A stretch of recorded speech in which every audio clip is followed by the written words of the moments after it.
Père, nous te bénissons pour ta grâce et pour ces moments que tu rends possibles. Nous voulons te recommander nos cœurs, Seigneur, afin que tu les fertilises. Seigneur, nous prions pour que tu transformes les cœurs de pierre en cœurs de chair. S'il y a des personnes qui sont, Père de gloire, saisies, emprisonnées par les faux raisonnements, je prie qu'au travers de cet enseignement, ils soient affranchis, délivrés pour marcher dans ta vérité. Béni soit ton nom, ô Éternel, pour ton esprit qui nous conduit dans toute la vérité. T'avons ainsi prié. Amen. Que le nom du Seigneur soit abondamment béni pour cette quatrième partie, pour l'enseignement que nous avons commencé sur l'esprit, la personne de l'Antéchrist et ses manifestations. Nous avons déjà vu trois parties, comme je l'ai dit tout à l'heure. Et dans ces trois parties, nous avons commencé à parler un peu en quelque sorte de ce que c'est que l'Antichrist. Nous avons vu l'esprit de l'Antichrist qui agit déjà au milieu de nous, bien que la personne de l'Antichrist elle-même n'est pas encore arrivée, mais son esprit agit déjà, ses précurseurs sont là, ils sont en train d'opérer dans le monde en général et de façon particulière dans l'Église. Et ces catégories d'Antichrist, on a vu qu'il y avait des faux docteurs, des faux prophètes et des faux frères. Ce sont des personnes qui se sont déguisées, qui ont pris une apparence, se faisant passer pour des enfants de Dieu, des chrétiens, alors qu'ils sont là pour détruire, pour dévorer, pour égorger, pour entraîner le troupeau à l'égarement, le troupeau de Dieu. Et nous avons vu les signes des différentes manifestations de l'esprit de l'Antéchrist, comment on pouvait détecter une manifestation de l'esprit de l'Antéchrist. Et l'apôtre Jean dira que c'est la dernière heure, c'est pourquoi nous devons faire attention, nous devons veiller sur ce que nous écoutons, sur ce que nous regardons, veiller sur les milieux que nous fréquentons, bref, veiller. C'est le but de cet enseignement, c'est d'éveiller la saine intelligence des croyants, des chrétiens, surtout que nous vivons des temps difficiles. Et dans Matthieu 24, lorsque le Seigneur va être avec les disciples, on peut le lire, après que les disciples vont admirer le temple, ils vont dire au Seigneur, on peut le lire, Matthieu 24, comme Jésus s'en allait au sortir du temple, ses disciples s'approchèrent pour lui en faire remarquer les constructions. Voilà.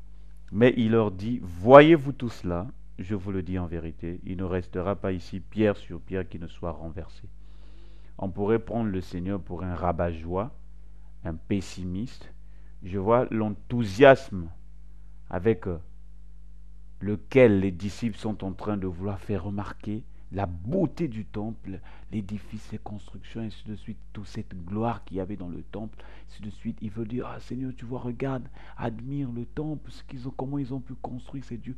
Et le Seigneur va leur dire, écoutez-moi bien, il ne restera pas ici pierre sur pierre qui ne soit renversé. Le Seigneur a en vue la fin. Ce n'est pas une question d'être pessimiste ou d'être un rabat-joie.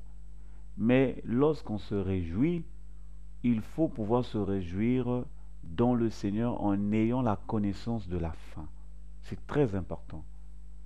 Et c'est pourquoi aujourd'hui, lorsque tu prêches sur les choses qui vont arriver, sur la destruction du monde, on te prend pour un prédicateur de malheur. Quelqu'un qui est là, qui ne prêche que le malheur, qui ne prêche que le malheur, qui ne prêche que des choses mauvaises, alors qu'il y a beaucoup de choses positives. Non, hein? Ce n'est pas que nous ne reconnaissons pas qu'il y a des choses positives dans lesquelles nous jouissons dans le Seigneur, des richesses et des trésors présents dans le Seigneur en Christ. Eh bien, nous enseignons. Mais il faut surtout la mise en garde parce qu'il y a des grandes choses qui vont arriver. Et c'est pourquoi, lorsqu'on fête, lorsqu'on se réjouit, il faut se réjouir en ayant la pensée du lendemain. Ce qui est triste, c'est que lorsque l'homme fête, lorsqu'il se réjouit, il n'a pas en vue le lendemain. C'est pourquoi le sage dira, mieux vaut aller dans une maison de deuil que dans une maison de festin. Ce n'est pas que Salomon se réjouit qu'il y ait des morts, des gens qui meurent. Il se réjouit des deuils. Il se réjouit des personnes qui pleurent. Personne ne voudrait se sentir dans une situation de deuil. Tout le monde voudrait plus ou moins être dans la joie, dans la fête, dans la gloire, ainsi de suite. Mais lorsque le sage est en train de dire mieux vaut aller dans une maison de deuil qu'une maison de festin, c'est parce que dans la maison de deuil, ça pousse l'homme à réfléchir. L'homme s'arrête à un instant pour examiner. Lorsque tu vois la mort autour de toi, ça te fait réaliser que, ben dis donc, moi aussi je suis un humain, je suis mortel.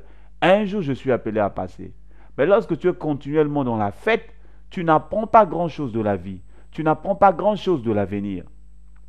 C'est pourquoi tout ce que le Seigneur fait, c'est surtout pour nous éveiller notre saine intelligence. C'est pour attirer notre attention. Parce que la fête, c'est bien. Mais à un certain moment, ça peut te distraire, te faire oublier les choses essentielles, te faire oublier le lendemain. Donc on voit ici les disciples qui viennent présenter à Jésus le temple pour dire, regardez, il dit, retenez ceci, il ne restera pas ici pierre sur pierre qui ne soit renversé. Eh oui, voilà. Et il continue, verset 3. Il s'assit sur la montagne des Oliviers, et les disciples vinrent en particulier lui faire cette question. Dis-nous quand cela arrivera-t-il, et quel sera le signe de ton avènement et de la fin du monde. Donc, les disciples posent deux questions au Seigneur. Tu nous dis que ce temple sera détruit. D'accord. Mais quand? Nous voulons savoir quand cela sera détruit et quand est-ce que tu reviendras. Donc, vous voyez que le disciple avait la connaissance de ces choses. Ils avaient été enseignés sur l'avènement du Seigneur et sur la fin du monde. Ils le savaient. Ils le savaient. Ils savaient que le Seigneur allait venir et il devait avoir également la fin du monde. Quand est-ce que nous le saurons? Quand est-ce que, Seigneur, tu reviendras? Quand est-ce que le monde sera détruit? Quand est-ce que ce temple sera détruit? La réponse du Seigneur est assez étrange. Le Seigneur ne leur donne pas une date exacte. Non, Dieu ne travaille pas dans ce sens. Voilà. Vous allez remarquer qu'il donne souvent des signes. Et ceux qui sont ses enfants, et ceux qui ont l'esprit de discernement, ils savent reconnaître la main de Dieu par des signes, par des manifestations. Est-ce qu'il n'est pas aussi également de Dieu? Il est vrai qu'il y a des signes frappants qui sont là, que nous voyons, même les païens en voyant, ils se rendent compte que vraiment le monde va mal. Mais ceux qui sont nés de l'esprit, ceux qui sont enfants de Dieu, reconnaissent par des signes, ainsi de suite, que vraiment, ça c'est ce que le Seigneur avait dit, ce que le Seigneur avait prophétisé. Et verset 4, il dit, prenez garde que personne ne vous séduise. Bien-aimé, si le Seigneur est en train d'utiliser le mot séduction, eh bien c'est parce que ça sera quelque chose de terrible. Et c'est quelque chose de terrible. Aujourd'hui, le diable utilise la séduction pour égarer le maximum d'âmes. Il dit, prenez garde, veillez, faites attention. Ne vous laissez pas séduire. Que personne ne vous séduise. En faisant quoi? Comment ces personnes vont nous séduire? Il dit, car plusieurs viendront sous mon nom. Premier élément de séduction, c'est qu'ils vont venir sous le nom de Christ. Ce seront des antichrists. Il ne dit pas quelques personnes, il dit plusieurs viendront sous mon nom. Ils vont porter le nom de Jésus. Ils vont prêcher Jésus. Mais ce seront des séducteurs. Ce seront des loups déguisés en peau d'agneau.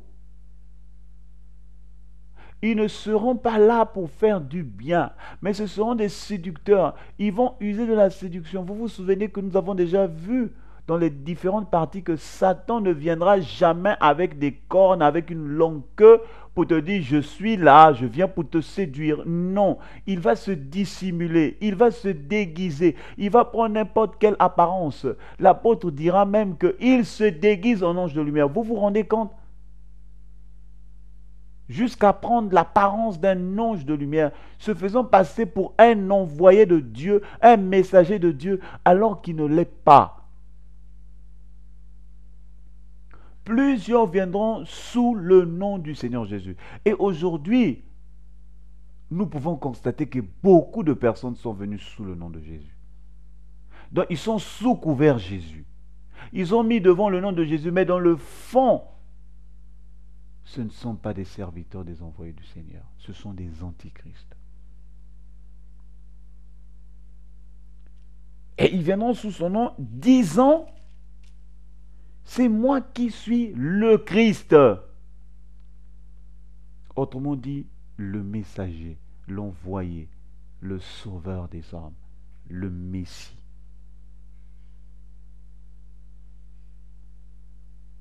Je suis celui qui vient vous sauver.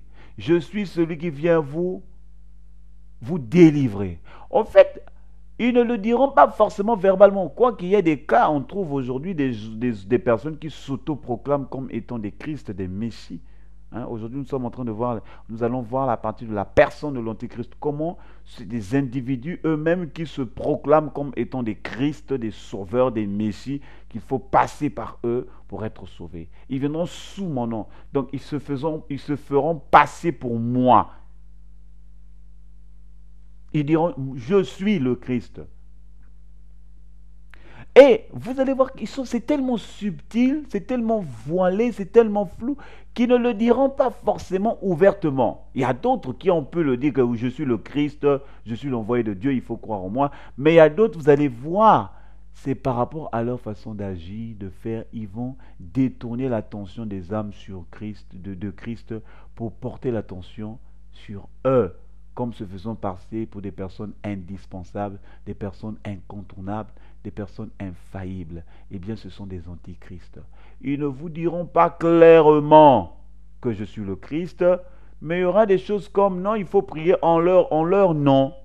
Il faut faire telle chose en leur nom. Ils deviennent la référence incontournable. Tout est centré sur eux. Eh bien, ce sont des personnes qui se prennent pour Christ. Et ils viendront avec beaucoup de séduction, beaucoup de ruse. Verset 6, et ils séduiront beaucoup de gens. Ah, le Seigneur ne dit pas, il se pourrait qu'ils séduisent beaucoup de gens. Ou il y a une probabilité. Il dit, c'est ce qui se passera. C'est une triste réalité. Ils séduiront beaucoup de gens parce que ces personnes n'auront pas reçu l'amour de la vérité pour être sauvées. Aimant la démangeaison d'entendre les choses agréables à l'oreille, ils vont suivre ces séducteurs dans leur malice et dans leur ruse. Beaucoup les suivront. Et beaucoup suivent ces faux Christ, ces personnes qui s'appellent Christ. Beaucoup. Parce qu'ils n'ont pas dans leur cœur la soif, l'amour de la vérité, l'amour de la parole. Ils n'ont pas ce cœur qui recherche la vérité. Ils sont là, ils cherchent des hommes qui vont combler leur convoitise. Tous les désirs qu'ils ont, les rêves qu'ils veulent assouvir, qu'ils veulent accomplir sur la terre, ils cherchent des hommes comme des coachs. Aujourd'hui, on parle de coachs qui vont les accompagner dans ces rêves-là, dans ces convoitises-là. Ce n'est pas qu'ils veulent vraiment une vie avec le Seigneur, une relation avec Jésus, mais ils veulent des coachs, des personnes qui vont les encourager dans leur convoitise. Et en retour, ces faux Christ recevront de l'adoration, de la louange et des présents. Des présents. Le Seigneur parle de la séduction qui sera très forte. Et ces gens se feront passer pour des Christ. Mais ce ne seront pas des Christ. Et aujourd'hui, il y a beaucoup de faux Christ. Il y a beaucoup de faux Christ. Quand je vois Roosevelt, c'est un faux Christ. En fait, c'est des gens qui ne sont pas dit clairement comme ça que je suis le Christ. Mais lorsque vous voyez leur doctrine, leur message qu'ils ont apporté, ils se sont proclamés comme étant, ils se sont pris comme étant des Christ.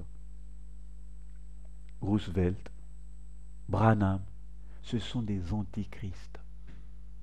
Ce sont des envoyés de Satan.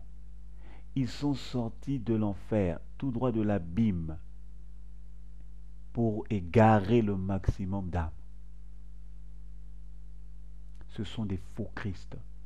Aujourd'hui, les gens s'étonnent de voir qu'il y a un mouvement qui adore Branham. Pour dire non, eux ils n'ont pas bien compris le message de Branham. Branham n'était qu'un messager, Branham n'était qu'un envoyé. C'est faux. Moi, quand j'ai commencé à lire les brochures de Branham pour voir ce que cet homme avait prêché, je me suis rendu compte que ceux qui ont bien compris le message de Branham, ce sont ceux qui l'adorent. Ce ne sont pas ceux qui considèrent Branham comme étant le messager. C'est faux. Lorsque vous lisez les brochures de Branham, lorsque vous voyez ce que Branham a prêché, il se présente lui-même comme étant le Christ. Et quand Branham dit qu'il est la parole faite chair, c'est un antichrist. Quand Branham dit comme au temps de Noé, de même aujourd'hui dans cet âge-là, il faut passer par lui pour être sauvé, c'est un antichrist. Il se dit, je suis le Christ. Même si ouvertement Branham n'a pas dit ça comme ça, mais il faut être assez stupide pour ne pas comprendre qu'il parle, c'est de lui qu'il s'agit. Et c'est des choses qu'on peut reconnaître facilement. Mais je ne comprends pas comment les gens sont bernés. Et il y a des masses et des masses de personnes qui suivent cet homme. Qui n'était qu'un envoyé de Satan. Un véritable antichrist. Regardez sa tombe. Pourquoi sa tombe a la forme de la pyramide? Or, lorsque nous lisons la Bible, vous allez voir que les endroits où on nous parle des pyramides, c'était des tombeaux égyptiens. Mais Branham a souvent utilisé l'image de la Bible, l'image de l'aigle. Toutes ces choses qui étaient réprouvées, qui étaient considérées comme étant impures, qui étaient considérées comme au milieu des mondes païens, c'est Branham utilise. Quel est cet envoyé de Dieu qui va être enterré et la tombe va avoir sous la forme d'une pyramide inachevée avec l'aigle dessus. Tapez sur Google, vous allez voir. Vous serez étonné de voir que sa tombe est un peu semblable à la tombe de Roosevelt, le type des témoins de Jéhovah, le fondateur des témoins de Jéhovah. C'était des francs-maçons, des véritables antichrists, des faux Christ.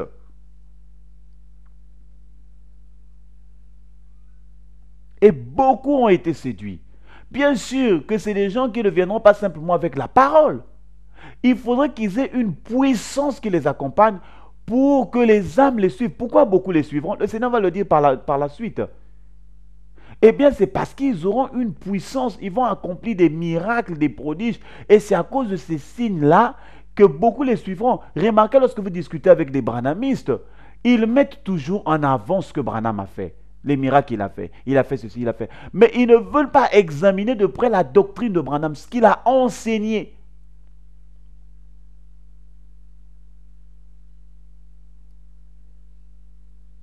Je vous ai dit, vous savez, Satan, lui, son but, c'est de reproduire exactement ce que Dieu a fait. Entre guillemets, il veut avoir la gloire de Dieu. Il veut mettre son trône à côté du trône de Dieu pour que lui aussi soit adoré, vénéré. Il a réussi à entraîner un tiers des anges. Ben lui, il a voulu aussi qu'il y ait des hommes qui l'adorent. Parce que pour lui, c'est comme s'il n'était pas satisfait. Il voulait aussi des hommes qui soient à son service, des hommes qui l'adorent. C'est pourquoi il a séduit Ève et son mari. En fait, lorsque Adam a péché, il a donné à Satan le droit d'agir en l'homme. C'est pourquoi depuis lors, lui aussi, il essaye de préparer la venue de l'Antichrist. Autrement dit, Satan incarné dans la chair. Un homme qui sera rempli de l'esprit de Satan pour accomplir sa volonté. C'est pourquoi on dit Antichrist. Satan comme étant, si vous voulez, le Père, comme Dieu le Père. L'Antichrist comme étant le Fils. Et le faux prophète, l'esprit du faux prophète qui agit surtout dans les milieux religieux. Comme nous voyons ces antichrists dont nous parlons, ils diront « Je suis le Christ ». En quelque sorte, ce sont des faux prophètes. Donc, il y a Satan, le Père, l'antichrist comme étant Satan fait chair, et le faux prophète, l'esprit du faux prophète qui est là pour appuyer l'antichrist dans sa conquête du monde. Parce qu'il doit gagner le monde politique, le monde religieux, le monde social, ainsi de suite. Donc il doit attirer l'attention de tous les hommes vers lui. C'est ça le but de l'antichrist. Et il y a déjà ces précurseurs qui sont là pour accomplir des miracles, pour prêcher son message, pour préparer les âmes à sa venue. Comme Dieu avait envoyé Jean-Baptiste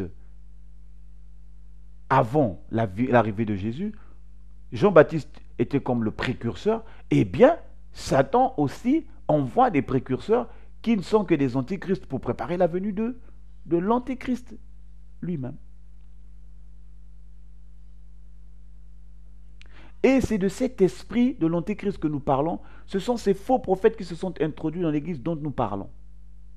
Maintenant, nous verrons également les manifestations de la personne de l'antéchrist dans certains individus qui se sont proclamés eux-mêmes des Christ. Voilà. Ils se sont proclamés, certains l'ont dit clairement, d'autres, lorsqu'on lit leur message, lorsque vous lisez la Bible, vous comprenez que cette personne se prend pour Christ. Voilà, cette personne se prend pour Christ. Et le Seigneur continue à donner des signes. Donc il parle de la séduction. Ils diront, nous sommes le Christ, ainsi de suite. Ça, c'est un signe qui caractérise la fin des temps.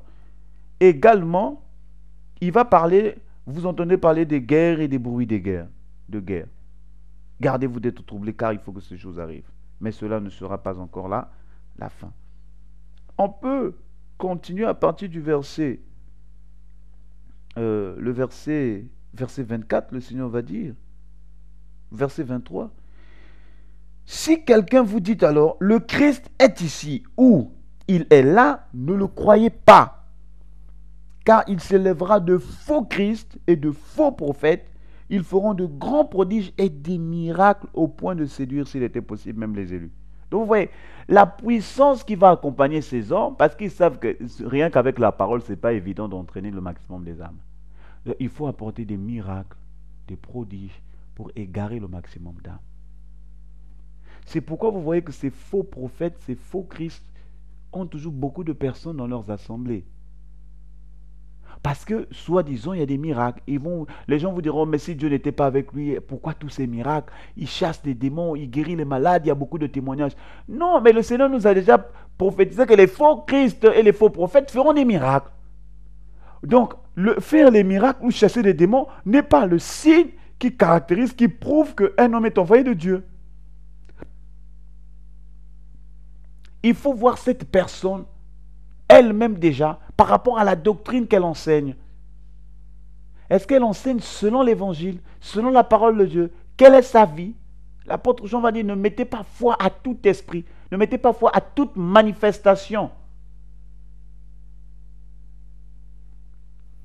C'est là, vous dites, non, il fait ceci, mais il y a une preuve, le Seigneur nous a déjà prévenu que ces faux Christ, ces antichrists, feront des miracles, feront des prodiges, au point où même les élus vont être un peu secoués, comme s'ils voulaient être entraînés. Mais gloire au Seigneur, les élus sont gardés par la main puissante de Dieu. Et Jean dira, l'onction que vous avez reçue vous enseigne toutes choses et vous conduit dans la vérité. Voilà. Les élus vont, non, ça c'est pas le maître, c'est pas le Seigneur.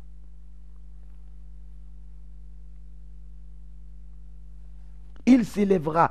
Et ces prophètes-là sortiront du milieu de nous. Ils ne viendront pas de nous. Il s'élèvera des faux Christ et des faux prophètes. Des gens qui vont se proclamer pour être Christ lui-même. D'autres qui seront là pour dire que voici, je suis un envoyé de Dieu pour faire des miracles et des prodiges. Comme les gens aujourd'hui sont à la quête des miracles, de la puissance, ainsi de suite, eh bien Satan est là pour leur donner des miracles, des prodiges, tout ce qu'ils veulent voir, des semblants de miracles qui ne sont là que pour les détruire davantage. Verset 25. Voici, je vous l'ai annoncé d'avance. Si donc on vous dit, voici, il est dans le désert, n'y allez pas. Voici, il est dans les chambres, ne le croyez pas. Oui, aujourd'hui, il y a tellement de bruit. Oh non, on a vu, il y a un sauveur qui est là-bas en cours, Christ. J'avais entendu récemment, je ne sais pas dans quel pays, qu'il y avait un homme qui est apparu, qui faisait des miracles vers la montagne. Là. C'était comme le Christ, il y a beaucoup de gens qui allaient pour le suivre là-bas. Et quand vous entendez des choses comme ça, ne prêtez même pas attention. Ne cherchez même pas à savoir, parce que c'est des antichrists. On entend parler, il y a plusieurs mois dans mon pays, le Congo, on parle de Guillemille Loufoua, qui se proclame comme étant l'envoyé, ou une sorte de nouveau Christ. Il y a Simon Kimbangu. Il y a tellement de personnes qui se proclament comme étant des Christ. Et il y a beaucoup de gens qui vont après eux. beaucoup de gens qui vont après eux. Tout mouvement où vous voyez que ce n'est pas Jésus-Christ qui est au centre, ce n'est pas Jésus qu'on suit, c'est un homme, une sorte de visionnaire, quelqu'un qui a eu, on parle tout le temps de ce visionnaire, on parle tout le temps de lui, tout est autour de ce visionnaire, de cette personne, c'est l'esprit de l'antichrist, il faut sortir. Ceux qui sont envoyés de Dieu ne parlent pas pour eux-mêmes. Le Saint-Esprit n'envoie jamais des hommes pour qu'ils parlent de ces hommes-là, mais c'est pour parler de Jésus et de Jésus-Christ seul. Il faut que ce soit Jésus qui reste dans l'esprit et dans la conscience des âmes. Si les gens gardent à l'esprit, te gardent toi à l'esprit, c'est que tu as échoué. C'est que tu n'as pas accompli ta mission. C'est pourquoi les apôtres ont toujours veillé de telle sorte que lorsqu'ils apportaient le message de l'évangile, compartons que ces personnes qui restent n'aient que Jésus à l'esprit. Souvenez-vous à l'église de Corinthe, lorsqu'ils ont voulu créer des séparations, des divisions, les uns commençaient à se dire de Pierre, d'autres d'Apollos, d'autres de Paul. Paul va les répondre sévèrement pour dire, attention, ce n'est pas moi qui suis, ce n'est pas Paul qui a été crucifié pour vous, ce n'est pas Pierre, mais c'est Jésus-Christ. Ils ont rétabli parce que il faut faire attention d'être comme un gourou, tu es comme une personne qu'on suit, qu'on adule, ainsi de suite. C'est l'esprit de l'antichrist. Et un vrai serviteur de Dieu doit combattre cet esprit. Dès qu'il y a des gens qui veulent porter des regards sur toi, des gens qui commencent à te regarder comme une personne spéciale, il faut les reprendre pour leur dire que je ne suis qu'un instrument, je ne suis qu'un serviteur, je ne suis pas spécial. Mais ces antichrists, eux, ils se plaisent à attirer le regard des gens sur eux. Pour qu'on leur adore, pour qu'on les adore, excusez-moi, pour qu'on les adule, pour qu'on les offre des présents, puisque généralement ce qu'ils prennent c'est pour leur ventre. N'y allez pas. Combien il y a des bruits on entend, là-bas il y a un guérisseur qui est apparu aux États-Unis, là-bas il y a ceci, là-bas. Et les hommes sont à la recherche, à la quête d'une sorte de messie, de l'homme providentiel, de quelqu'un qui est là. Tout ça c'est l'antichrist qui est déjà en train de préparer sa venue. Remarquez, le diable travaille beaucoup dans la conscience, dans la pensée de l'homme. Il est déjà en train de préparer psychologiquement, moralement, tous les hommes de la terre à recevoir la venue de l'antéchrist. Prenons un exemple simple. Moi, quand je réalise aujourd'hui tous les dessins animés qu'on a suivis, quand on grandissait, même des films, vous allez voir que c'est toute une préparation à la venue de l'antéchrist. Regardez Superman ou les Batman. C'est des hommes qui sont là, qui viennent comme pour délivrer les autres, les humains de leurs problèmes. L'homme qui est au contrôle de la situation, il vient pour sauver et tout. Donc on vous prépare déjà à un super homme, à un homme qui viendra pour résoudre tous les problèmes de l'humanité, ainsi de suite. C'est de la séduction, c'est l'esprit de l'antéchrist. Les Batman, ainsi de suite, même les dessins animés, où il y a comme un homme providentiel, l'homme de la situation. Je pense à XOR, où on dit que sur la terre, il est comme toi et moi, mais dans le ciel, c'est lui qui fait la loi. Et vous allez voir qu'il est toujours en confrontation avec des personnes bizarres, comme une sorte de démon. Eh bien, là, c'est des histoires. Pour vous faire croire que le bien, l'homme qui est au service du bien, qui combat le mal, ainsi de suite. Mais au fait, on vous prépare à la venue de l'Antichrist, qui ne sera qu'un séducteur. Il se fera passer pour l'homme qui vient pour combattre le mal. Au contraire, il sera là pour répandre le mal.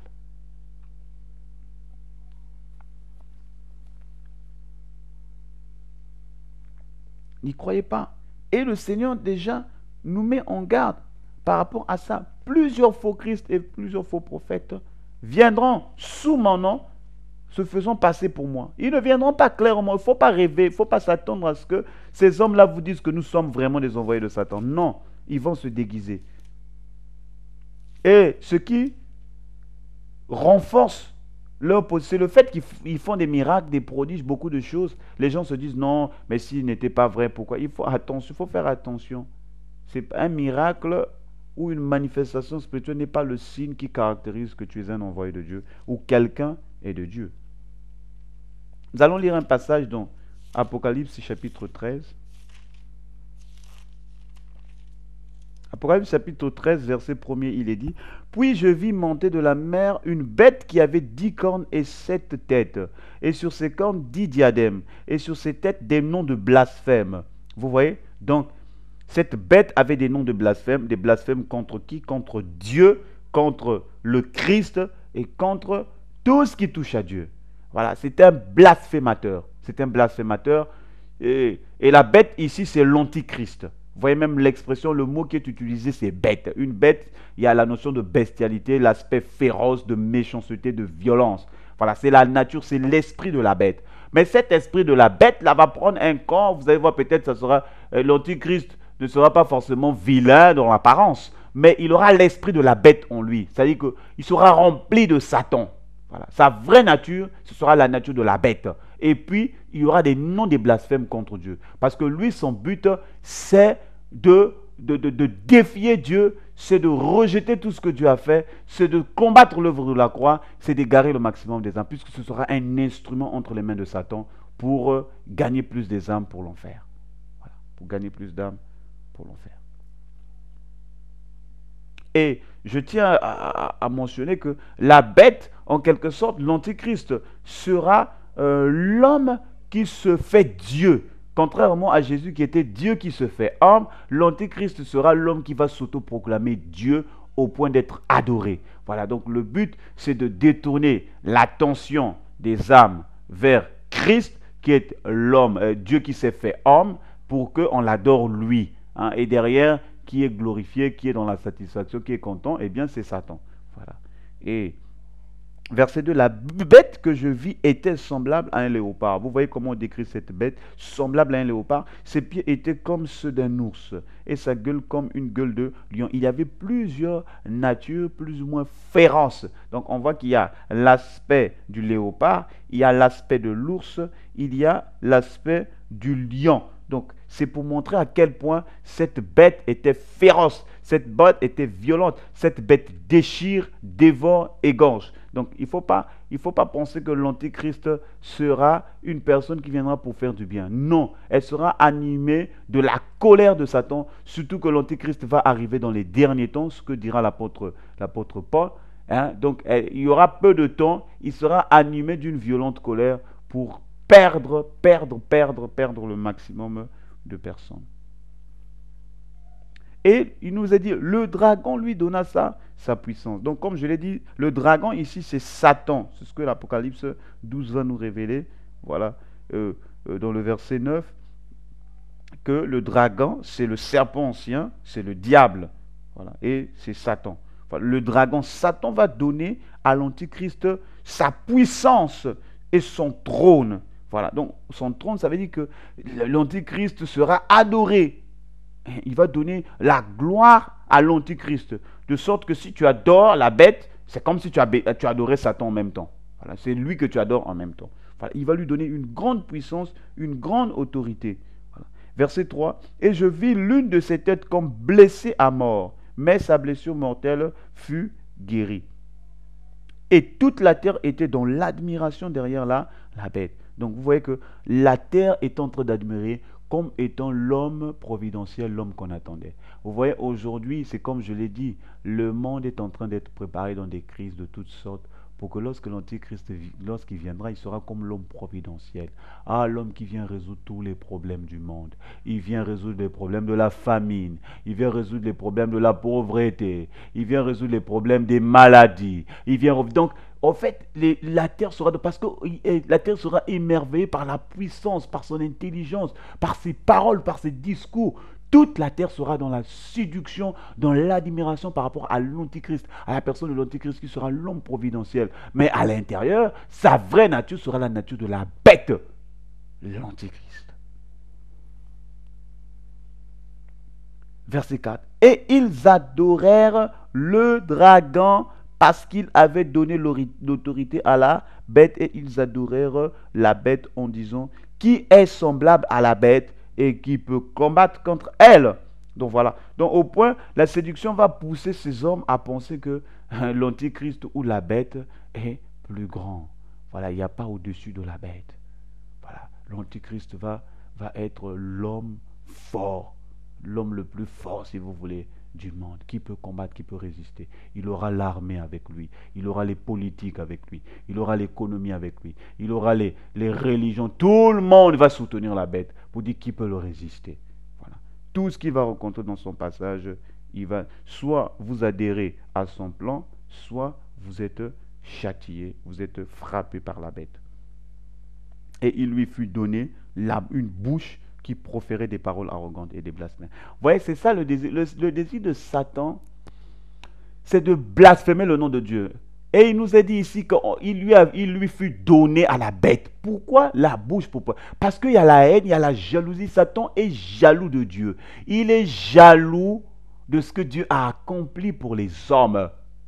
Il y a cette révolte, il y a cette rébellion qui va se manifester dans l'Antichrist pour blasphémer contre Dieu, pour insulter Dieu. C'est la haine. Vous voyez, c'est la haine. Il sera rempli de haine et il va blasphémer contre Dieu. Il va proférer des paroles arrogantes et des blasphèmes. Donc vous voyez, quelque chose qui va caractériser l'Antichrist, c'est l'orgueil, l'arrogance, l'égocentrisme. D'ailleurs, ce qui caractérise, vous allez voir ces faux Christ ou ces faux prophètes, ils sont orgueilleux, ils sont imbus de leur personne. Vous allez même leur voir comment ils se tiennent debout, comment ils parlent, leur manière de s'habiller. Il y a l'orgueil, il y a l'ego en eux. Voilà, c'est l'esprit de l'Antichrist. Quand vous voyez entre guillemets, un serviteur de Dieu qui est imbu de sa personne. Vous voyez, il y a l'orgueil. Quand il parle, tout tourne autour de lui, de ce qu'il a fait. Moi, j'ai fait ceci. Moi.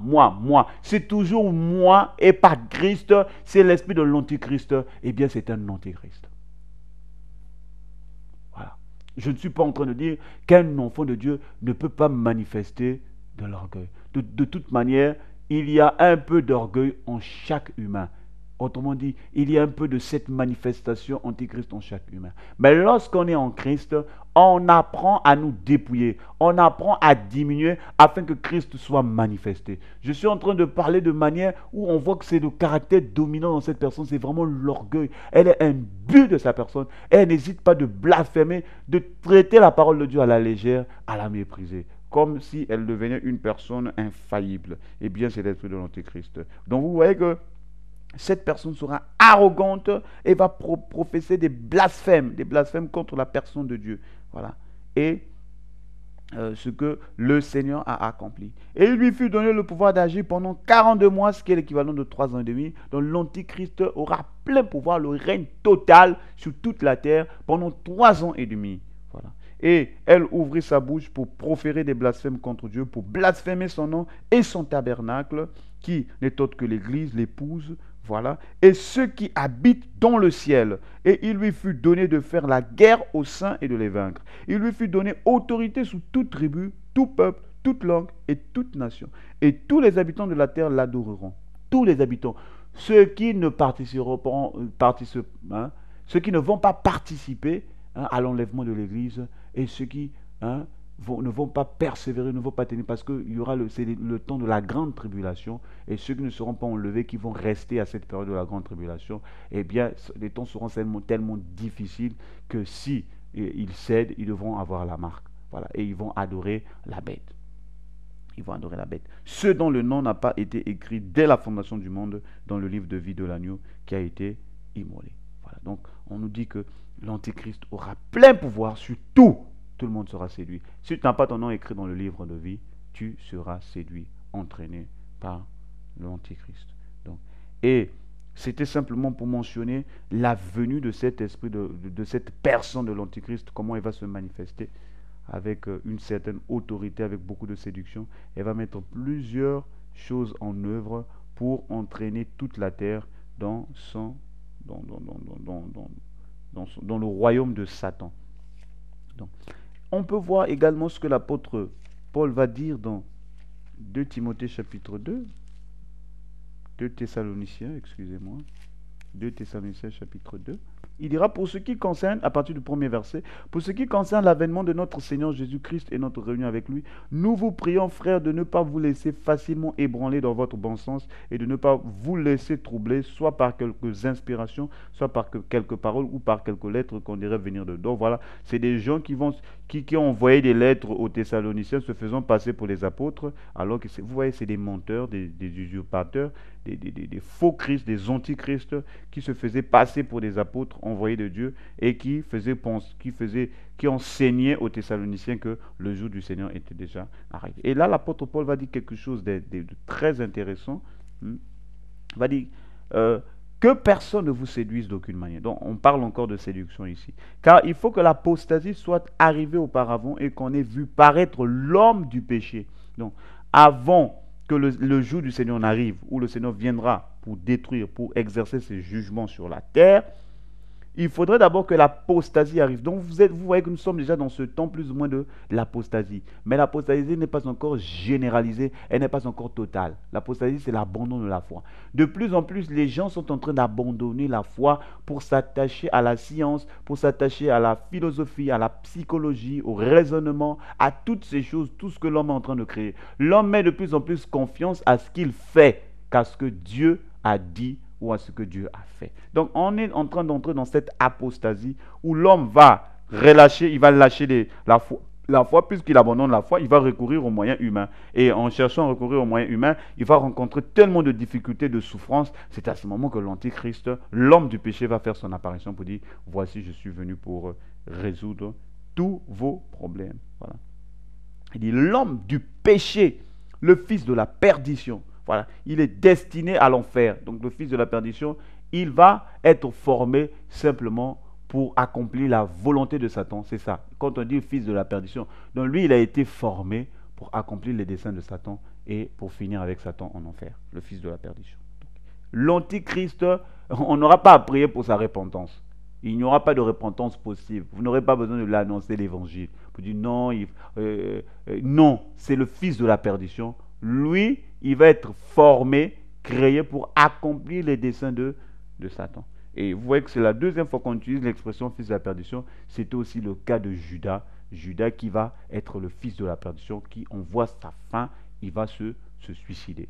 Voilà, donc Judas a manifesté, a montré qu'il avait été formé pour accomplir les desseins de Satan. Quoique il avait le choix de ne pas suivre cette direction, eh bien, c'est tombé sur lui, puisque la Bible dit malheur à celui par qui le scandale devra arriver. Donc, c'est passé par Judas, et il n'y a pas des gens qui disent non, c'est pas la faute de Judas, Judas n'ira pas en enfer. Bon, ça c'est des débats inutiles. Si on ne veut même pas discuter sur le fait qu'il a livré Jésus, mais au moins il s'est suicidé. Et ça, c'est une preuve suffisante pour dire que Judas ira en enfer. Voilà. Le fils de la perdition. L'adversaire, c'est un adversaire, un ennemi qui s'oppose à Jésus. L'adversaire qui s'élève au-dessus de tout ce qu'on appelle Dieu ou de ce qu'on adore. Donc il n'aura pas... Au fait, l'Antichrist ne voudra pas entendre parler de la notion de Dieu, de divinité. Tout ce qui s'élève au niveau de Dieu, ou tout ce qu'on appelle Dieu, tout ce qui est lié à la personne de Dieu, il sera en colère, en haine. Il ne faudra pas entendre parler qu'il y a tel rassemblement là-bas. Non, il deviendra l'homme Dieu. Tout devra se diriger vers lui.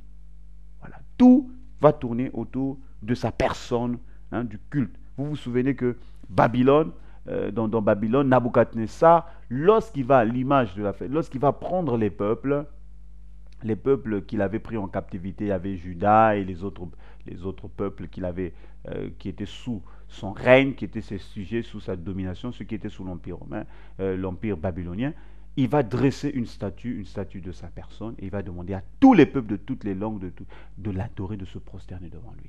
Voilà, donc c'est ça. Il n'aura pas besoin d'entendre telle religion, telle... Non, vous tous, vous vous prosternez devant moi. Vous m'adorez, moi, vous adorez la statue que j'ai dressée. Et ce sera l'image de l'Antichrist, qui ne voudra entendre parler d'aucune autre religion, d'aucun autre Dieu, que c'est lui. Donc il va prendre tous les attributs, tout ce qui touche à la divinité, tout ce qui touche à Dieu, tout ce qui touche à l'adoration, on va le vouer à l'Antichrist. Et ce qu'on adore, jusqu'à s'asseoir dans le temple de Dieu, se proclamant lui-même Dieu. Voilà, c'est comme je dis, l'Antichrist c'est l'homme qui va se faire Dieu. Il sera tellement rempli de l'orgueil, il sera ivre de son orgueil, au point de se proclamer Dieu. Je suis Dieu, je suis Dieu. Je suis là pour résoudre les problèmes de tous les hommes, je suis Dieu. C'est la séduction. Et voilà que Satan également a été séduit par son orgueil. Vous savez, l'orgueil est quelque chose de très dangereux, quelque chose qu'il faut combattre. Si tu vois un peu d'orgueil en toi, fléchis le genou, pleure devant le Seigneur, parce que l'orgueil c'est un poison. Et l'orgueil va te conduire dans des situations où tu seras dans la séduction, tu vas oublier tes limites, tu vas oublier que tu n'es qu'un homme. Et Satan a oublié que ce n'était qu'une créature. Satan, à un moment, il a oublié que lui aussi, il était une créature, un serviteur. Il a commencé à chercher lui aussi l'adoration, jusqu'à espérer être l'égal de Dieu. Vous voyez comment l'orgueil peut entraîner beaucoup de choses. Il a été précipité, il a été chassé. Hein. Nabucodonosor aussi, qui est un type de l'Antichrist, va à un moment s'enorgueillir. Il va dire, voici ce que j'ai conquis par ma main. Voilà, l'orgueil va monter au point de séduire Nabucodonosor et oublier que c'est Dieu qui l'avait élevé. Voilà.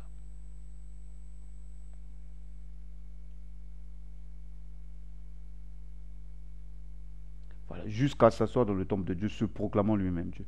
Verset 5. Ne vous souvenez pas que je vous disais ces choses lorsque j'étais encore chez vous. Et maintenant, vous savez ce qui le retient. Ce qui retient quoi? L'Antichrist, ce qui retient l'homme du péché, ce qui retient son avènement. Pourquoi il n'est pas encore là? Et maintenant, vous savez ce qui le retient afin qu'il ne paraisse qu'en son temps. Voilà. Ce n'est pas Satan qui retient l'Antichrist. Non, lui, il essaye, mais ce n'est pas Satan. Satan se soumet au calendrier, au plan de Dieu.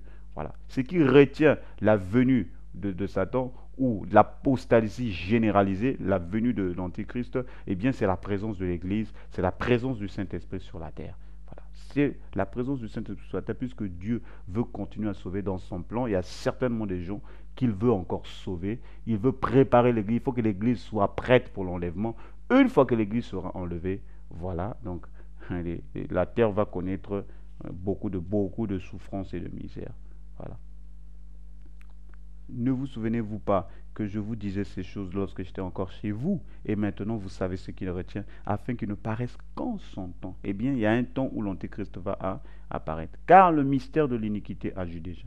Il agit déjà, le mystère de l'iniquité, du péché. On le voit déjà au travers de ses précurseurs, de l'esprit de l'Antichrist qui agit déjà. L'esprit est là, il se manifeste déjà, quoique lui-même l'Antichrist n'est pas encore là. Il faut seulement que celui qui le retient encore ait disparu. Voilà, ait disparu, autrement dit l'Église soit enlevée, l'Église soit prise, que le Saint-Esprit se retire de la terre. Et alors paraîtra l'impie que le Seigneur détruira par le souffle de sa bouche. C'est formidable de savoir, malgré toute l'Égypte, tout ce que l'Antichrist va construire comme empire, malgré même le feu qui va sortir de sa bouche, ses miracles, tout ce qu'il va accomplir, eh bien, c'est juste un souffle qui va le détruire. N'est-ce pas formidable? Voilà. Le Seigneur va détruire l'Antichrist par le souffle de sa bouche. Il va mettre, quand le Seigneur dira, assez, tu as trop fait ton cirque, maintenant tu es détruit, il sera détruit. Il sera détruit. Par le souffle de sa bouche, et qu'il anéantira par l'éclat de son avènement. L'apparition de cet impie se fera par la puissance de Satan. Voilà, nous avons vu que le dragon va donner la puissance, son trône et une grande autorité à la bête, avec toutes sortes de miracles, de signes et de prodiges mensongers. Pourquoi je vous ai dit des miracles? Parce que s'il n'y a pas de miracles, de prodiges, de signes, personne ne va les suivre, puisque les hommes sont à la recherche de l'extraordinaire, de la puissance, de toutes ces choses. Voilà pourquoi, il aura une grande puissance, il va faire des choses extraordinaires, que des hommes vont suivre. Mais ces choses-là seront mensongères. Pourquoi? Parce que le but, c'est de séduire. Tout ce que Satan fait, que ce soit miracle, que ce soit tout ce qu'il peut faire, la finalité, c'est pour vous séduire, c'est pour vous mentir. La fin, ce n'est pas la vérité. La fin, ce n'est pas la lumière. La fin, c'est le mensonge. C'est des produits mensongers. Des choses qu'il utilise pour camoufler ses véritables intentions, ses véritables motivations. De prodiges fera toutes sortes de signes et de prodiges mensongers, et avec toutes les séductions de l'iniquité pour ceux qui périssent, parce qu'ils n'ont pas reçu l'amour de la vérité pour être sauvés. C'est pas que Dieu ne leur a pas proposé cet amour de la vérité. Ces hommes ont rejeté. Il y a des gens qui rejettent la vérité, l'amour de la vérité. Ils ne veulent pas l'accepter. Il n'y a pas des personnes que Dieu a prédestinées pour accepter l'amour de la vérité et d'autres pas. Non. Dieu donne la possibilité à tout le monde de recevoir son amour, de recevoir l'amour de la vérité. Mais il y en a de ceux qui choisissent de vivre selon le monde, de vivre selon les convoitises de la terre, de la chair. Ils refusent la vérité, ils refusent la parole de Dieu. Et voilà pourquoi Satan se saisit de l'occasion pour les égarer, pour leur proposer ce qu'ils veulent. C'est pourquoi le Seigneur dit, il les a livrés. Et voilà, quand tu ne veux pas accepter le plan de Dieu, quand tu ne veux pas accepter ce que Dieu te donne, eh bien, il t'envoie un esprit d'égarement. Comme ça, tu vas croire au mensonge. Et Paul va l'expliquer dans Romains 1. Puisque ayant connu Dieu, ils ne se sont pas souciés de le connaître, de le servir, de l'adorer. Ben, Dieu les a livrés à leur passion infâme. Dieu va dire, bon, allez-y, allez-y, foncez dans l'homosexualité, foncez dans la débauche, foncez, puisque vous ne voulez pas, vous ne voulez pas m'écouter, vous ne voulez pas faire ma volonté, je vous encourage. Allez-y. Mais ce n'est pas que le Seigneur se plaît, qu'il se plaît à le faire. Non, c'est parce que ces hommes le méritent, c'est ce qu'ils veulent. Aussi Dieu leur enverra une puissance d'égarement pour qu'ils croient au mensonge, afin que tous ceux qui n'ont pas cru à la vérité, mais qui ont pris plaisir à l'injustice, soient condamnés. Voilà. Pour nous, frères bien-aimés du Seigneur, nous devons à votre sujet rendre continuellement grâce à Dieu, parce que Dieu vous a choisi dès le commencement pour le salut, par la sanctification de l'Esprit et par la foi en la vérité. Alléluia. C'est formidable de savoir que le Seigneur nous a choisis dès le commencement pour la sanctification, afin que nous ne puissions pas nous laisser entraîner, égarer par ces esprits séducteurs, par ces faux docteurs, par ces faux prophètes qui ne viennent qu'égarer, qui ne viennent que détruire. Et c'est très important de veiller dans ce sens-là. Donc, Paul, en résumé, est en train de dire que l'Antéchrist n'est pas encore arrivé. Si on dit que l'Antéchrist est arrivé, ça veut dire que nous avons raté l'enlèvement. Voilà. Ça veut dire que l'enlèvement a déjà eu lieu. L'Antéchrist n'est pas encore là, puisque l'Église est encore sur terre. Personne ne verra, personne qui fait partie de l'Église ne verra l'Antéchrist. Celui qui verra l'Antéchrist, c'est celui qui aura raté l'enlèvement, qui va rentrer dans la période de la grande tribulation. Donc ça ne sert à rien de chercher à savoir qui est l'Antichrist. Est-ce que c'est Obama? Est-ce que c'est Sarkozy? Est-ce qu'on a vu le fils du prince Albert qui est né? On a commencé à dire non, c'est peut-être l'Antichrist et tout et tout. Ne rentrons pas. La Bible nous dit qu'il faut que l'apostasie arrive d'abord et ensuite paraîtra l'homme du péché. Voilà, toutes ces choses vont arriver après l'enlèvement de l'Église. Nous n'avons pas à chercher à savoir qui est l'Antéchrist, d'où va venir, ainsi de suite. Non, mais nous pouvons déjà connaître les signes aujourd'hui comment il se manifeste aujourd'hui au travers de ses précurseurs et ce qui va se passer à l'avenir. C'est important aussi de savoir comment l'Antéchrist sera détruit pour attirer l'attention des chrétiens, d'autres personnes qui sont en train encore de vivre dans la légèreté, en train de s'amuser, pensant que la Bible est un livre comme les autres. Non, la parole de Dieu, les prophéties que Dieu a annoncées s'accompliront. Et pour terminer, on va lire un dernier passage dans Ésaïe 46, versets 9 à 10. Ésaïe 49, versets 9 à 10.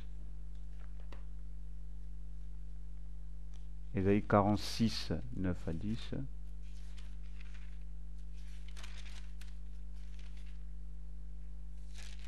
Qu'est-ce qui est dit?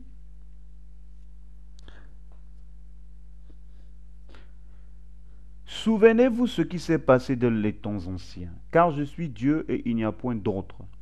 Je suis Dieu et nul n'est semblable à moi. En effet, nul n'est semblable au Seigneur.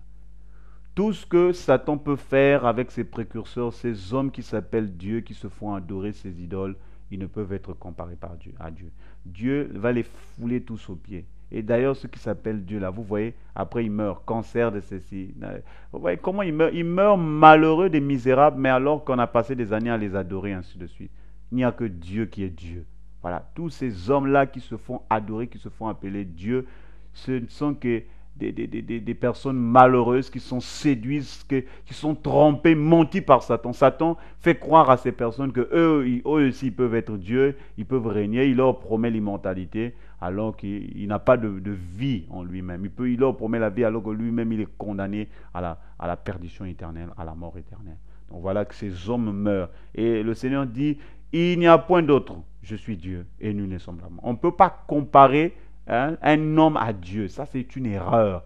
Quand tu veux te mesurer à Dieu, quand tu veux te comparer à Dieu parce que tu as fait tel miracle, tu as fait telle chose, tu es dans la séduction, tu es sous l'influence de l'esprit de l'Antichrist. Verset 10, j'annonce dès le commencement ce qui doit arriver. Voilà, donc le Seigneur nous révèle aujourd'hui les prophéties du temps de la fin. Comment l'Antichrist va arriver?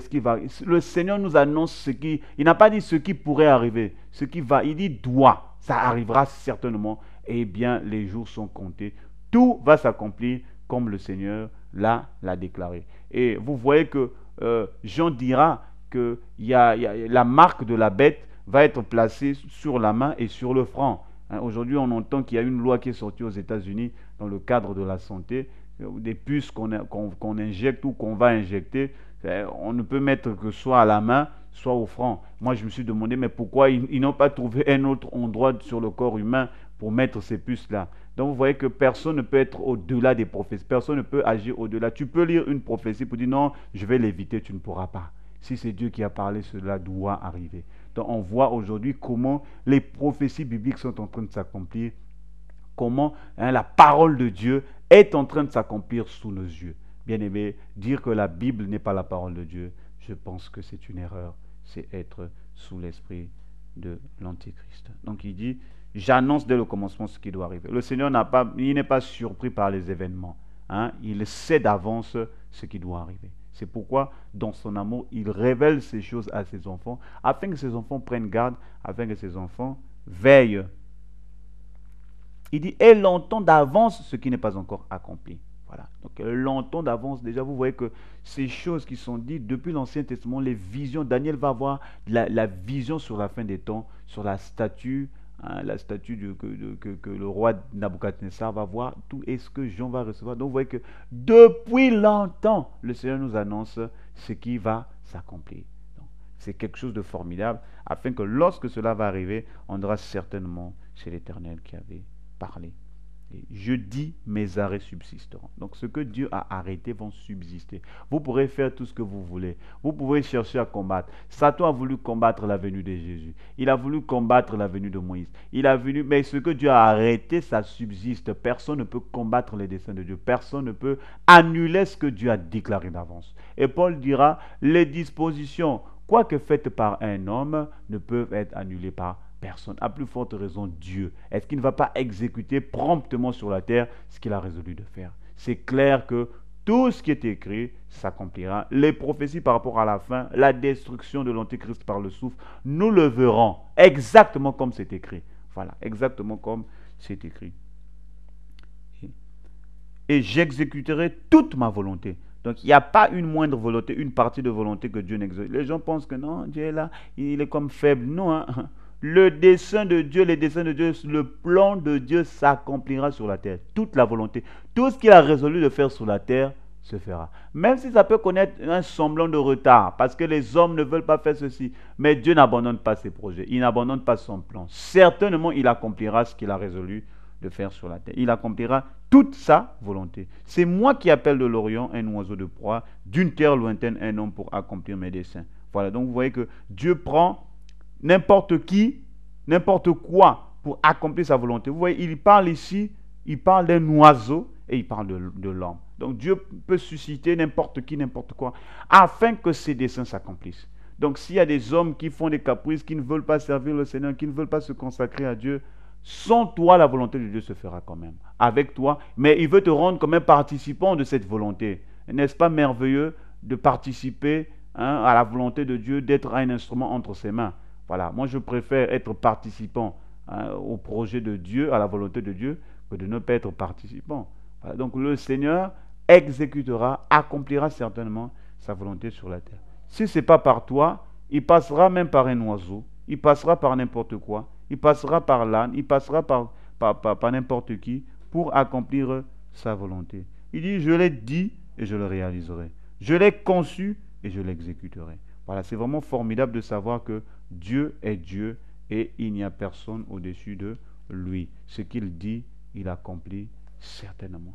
Donc voilà en gros ce que je voulais partager avec vous. C'est vrai qu'il y a beaucoup de choses qui n'ont pas été abordées. Le Seigneur faisant grâce, nous aborderons encore plus ou moins les types des personnes de l'Antéchrist dans l'Ancien Testament qu'on peut retrouver comme Caïn, qui était déjà le type de l'Antéchrist. Il y a bien d'autres exemples dans la Bible et pourquoi pas étudier d'autres aspects des manifestations de l'Antéchrist, de la personne de l'Antéchrist, de l'empire de l'Antéchrist. Voilà en gros, je répète, le but de cet enseignement, c'était déjà pour essayer un peu de flasher, de donner un peu de l'intelligence, de la connaissance, de rappeler ces choses aux chrétiens, aux croyants, afin qu'ils fassent attention. Le monde dans lequel nous vivons est un monde de séduction. Il ne faut pas se jouer les extras spirituels, les je ne sais pas quoi, mais il faut faire attention. Parce que Satan a envoyé ses faux prophètes, ses faux docteurs, ses faux frères.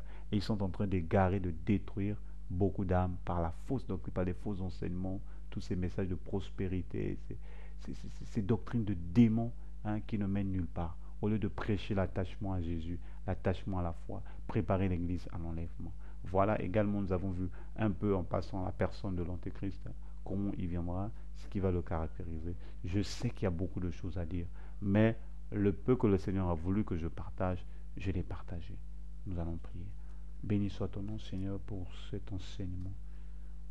Merci parce que tu as éveillé notre intelligence et tu nous donnes de saisir, Yahweh, ces vérités essentielles dans notre marche. Ô Père de gloire, je te prie, Père, de fortifier toutes les personnes qui ont écouté, qui sont pétées dans des situations difficiles. Ils ont compris, mais ils ont du mal à se décider pour prendre la décision peut-être de quitter ces milieux où ils comprennent que c'est vraiment l'esprit de l'Antichrist qui agit. Je te prie de les fortifier, de les aider par ton esprit à sortir. Seigneur, oui, ils pourront se poser la question de savoir, mais si je quitte, où vais-je aller? Oh Père, je crois que tu pourvois. Lorsque tu veux sortir quelqu'un de quelque part, c'est pour l'emmener, le faire rentrer quelque part d'autre. C'est pourquoi, Seigneur, je te prie de les diriger par ton esprit. Et que ce ne soit pas poussé par la chair, mais que ce soit poussé par l'esprit.